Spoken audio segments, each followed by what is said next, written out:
Hi fellow planners, welcome to my channel. My name is Nicole.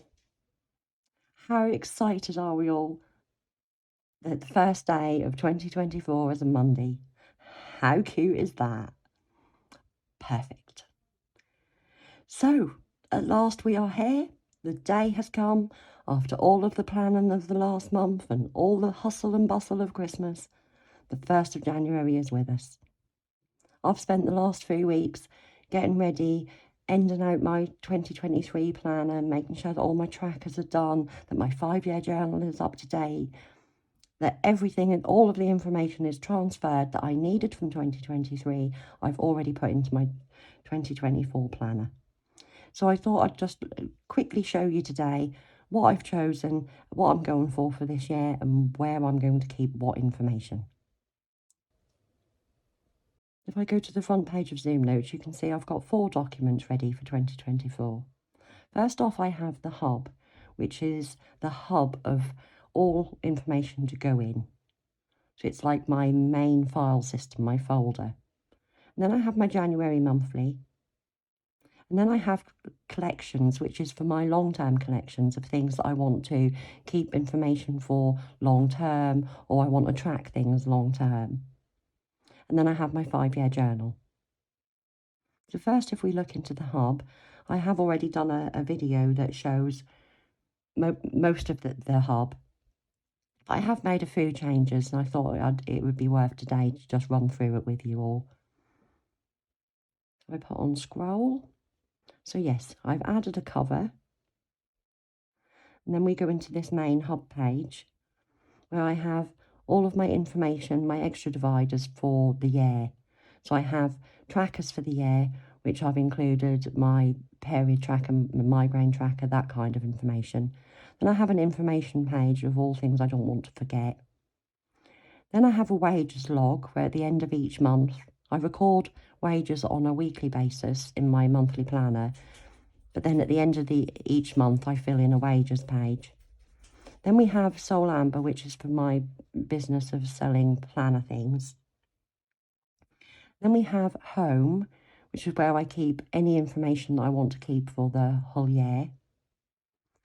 Then we have a gift list, my general lists, and my brain dump for the year. Then we go into the January. And here I have a space for the month on my divider 1. But as you can see, it's not there at the moment because I will add that month in from at the end of the month. Then we have my finance page, which I've already filled out for January, but I don't wish to share that. So I've just hidden everything I've written. But here is my budget plan. Now, for my budgeting and my bills, I keep a track of those on a numbers page.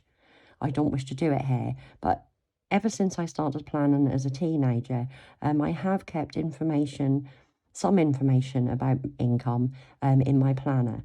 So here at the top, this section here I'm using for credit cards. I use 2 credit cards. One is for my partner's fuel for his job, and the other credit card is what we live off each month, and I pay it off in full at the end of each month. So I track those here. In this bills section, I'm using mainly for fuel. And then on this section here, I'm using for expenses and income. And then the summary at the bottom. And then we go into my weekly check-in. This is for my credit card check-in only. So I write down what my budget is and then how much I've spent on a weekly basis. And then we have my transaction log. Now, how I use this is the credit card is mainly used for shopping. So I don't count that at all. I don't keep a track of that. I just have a monthly amount, which I write down each week what I've spent out of that monthly amount. So in here, I just write down anything that's on that credit card that wasn't food. Depending on how much of the grocery bill I've spent, sometimes if we have food takeaway or we eat out, sometimes that'll come out of the grocery, sometimes I'll write that down here. And this other expenses also has a budget, so I keep track of that here. So in this part here, at the end of each week, I'll write the total amount that's on the credit card. I'll minus my transactions, and whatever is left, I take off of the grocery budget. And I've been doing that now for a very long time, and it works well for me. Then I have a blank page if I want to make any notes about that. And then we go into my YouTube tracker, all set up and ready for the new year. And then I have these 3 blank pages for doing notes about videos. Then we go into the review. I have a monthly review page, a memories page, and a currently for the month, and a blank page if needed. Then I haven't got anything in these next 2 trackers, so I just slipped a note page in. Then we go on to lists. I have my shopping list and my meal plan, my maker list, and a brain dump, and a blank page. Then we go into notes. Now I'm trying to make more use of this. I tend to write a lot of notes in a normal month, and I'll write those down on bits of paper. I really want to start trying to do this online. I've tried many times to keep it in my planner, and I never really make use of it. But what I'm hoping is if I go onto this tab here, it's my January. Go back to the beginning.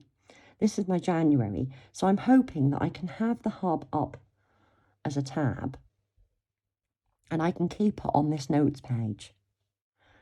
So I'm really hoping that will be of help. I can split screen them so I can have my planner here and my notes paper on the side. So I'm hoping to make more use of that. Okay.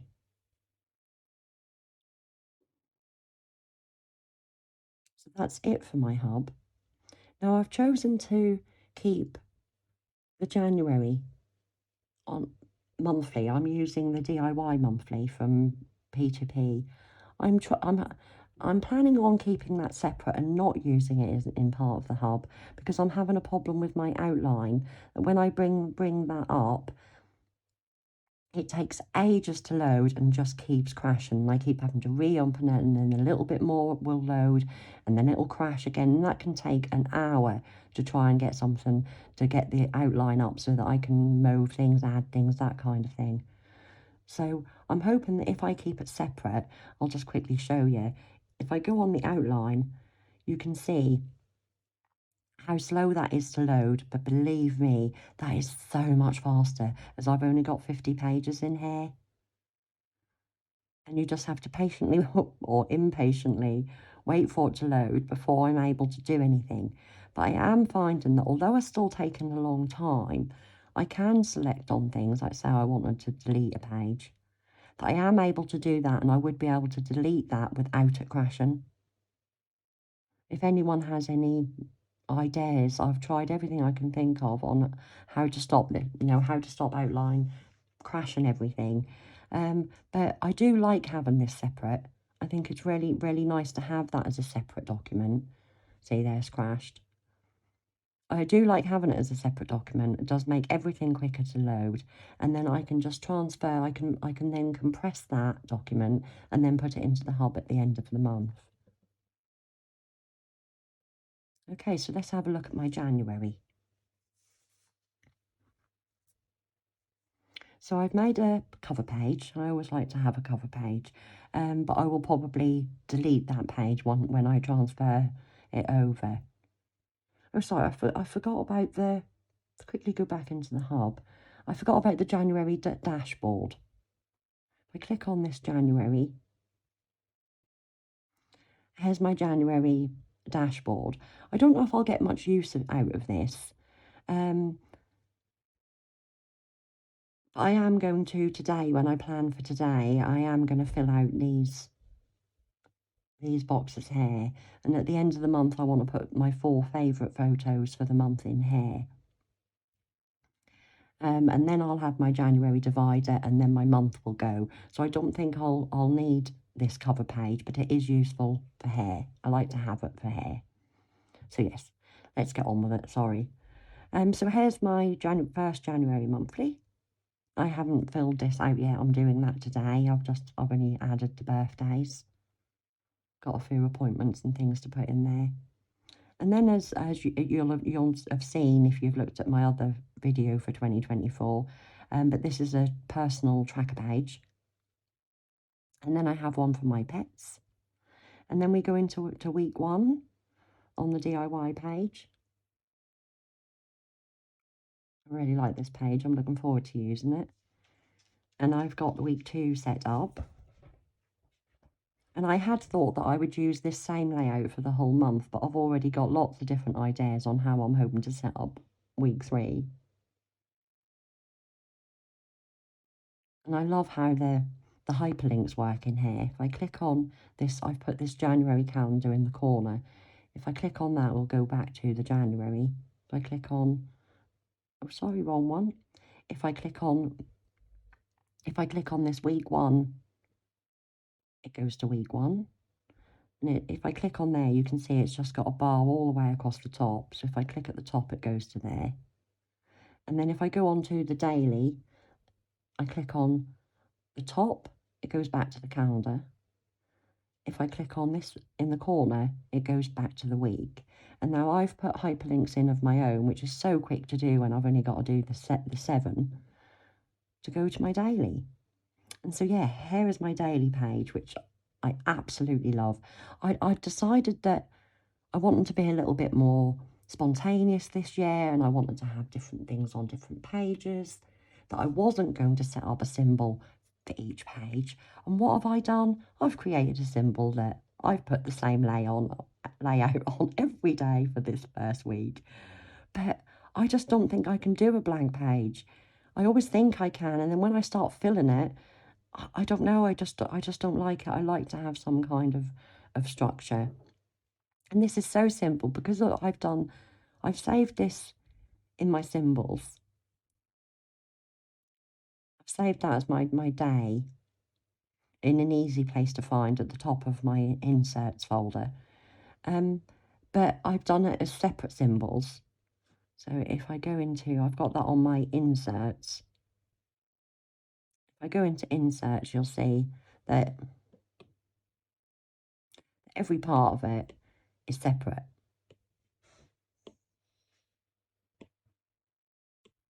Now, I loved Stephanie's weather in her sticker books for 2024, but I like to have a placeholder for that.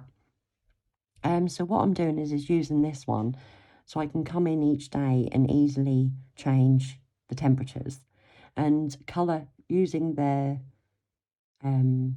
bucket. I'll colour in these side bits of that label, and then I've put this, as you can see, I've put this circle in the middle here so that I can just grab one of her weathers in the circle from the sticker books for each day. And the little house I can change colour each day to match the kit. And then, so yes, these I've got from the templates and the sticker book for 2024. And this at the bottom came from the layout, the weekly layouts from Stephanie. And then these I've just added some of these shapes in. So for hair, I'll keep a track of what I need to do in the day, any time sensitive things, that kind of thing. I'll cover up this Wednesday week 1 with like I have on this first page with the date. As you can see here with the weather, I've got the weather in the circle and I've changed the temperatures. I've got a placeholder for today's mood. And then here I'm going to keep a track of anything important that happened in that week that needs to go into a tracker or on my information sheet to keep a record of things.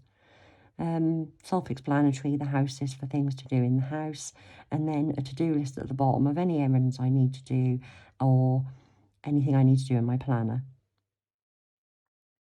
So yeah, I'm really excited to get started on this week. So as a quick recap, here's my weekly page for this week, and here's my first daily. Hope you've all managed to get your planners sorted for January in time. If not, I hope you have fun this week doing that. And good luck to everyone for 2024, and thank you so much for joining me here today. If you like my videos at all or want to help encourage me to continue, please like and subscribe. And I hope to see you all again soon. Thank you. Bye.